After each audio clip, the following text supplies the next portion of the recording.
அருள்மிகு Palaniandavar arts college for women, Palani, PG Department of Chemistry. I am Mrs. T. Anandi, Assistant Professor, PG Department of Chemistry. UV Adsorption Spectroscopy. UV adsorption spectroscopy deals with the measurement of energy absorbed when electrons are promoted to higher energy levels. Instrumentation. The various components of a UV spectrometer are as follows. First one, radiation source. The most commonly used radiation source are hydrogen or deuterium lamps, xenon discharge lamp and mercury arcs. Requirement of the radiation source. It must be stable. It must be sufficient intensity for the transmitted energy. It must supply continuous radiation. Monochromator. It is used to disperse the radiation according to the wavelength.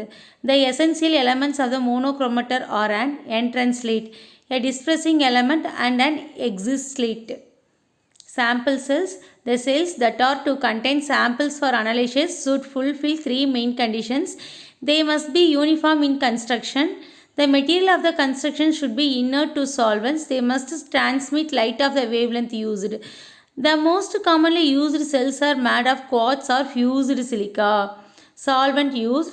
Choice of solvent depends on the following factors: high purity, transparent over the desired range of wavelength, that is examples water, 95% ethyl alcohol and N-hexane.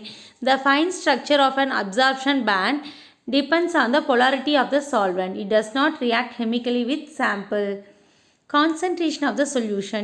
About 0.1 to 100 mg of the substance is required for running an UV spectrum.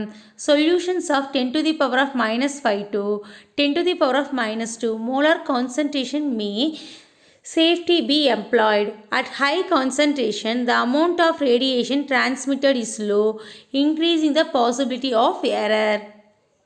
Detectors. There are three common types of detectors which are widely used in UV spectra. These are as follows: barrier layer cell, photoelectric cell, photomultiplier tube. Barrier layer cell. This cell is also known as photovoltaic cell. The barrier cell consists of a semiconductor such as selenium, which is deposited on a strong metal base such as iron. Photoelectric and photomultiplier tubes are generally used as detectors. Such a tube has a quartz window to admit UV radiation.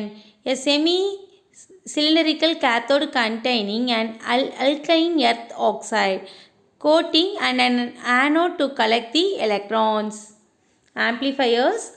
The photoelectric cells result in the generation of the alternating currents which flow from the photoelectric cells to an electronic amplifier. The amplifier is coupled to a small servometer. Recording system. The signal from the photomultiplier tube is finally received by the recording system. The recording is done by recorder pin. The type of arrangement only done in recording spectrometers. Power supply. The power supply serves a triple functions. It increases the line voltage to the instrument operating level with the transformer. It converts AC to DC with the rectifier if direct current is required by the instrument. It smoothens out any ripple which may occur in the line voltage in order to deliver a constant voltage to the source lamp and instruments. Thank you.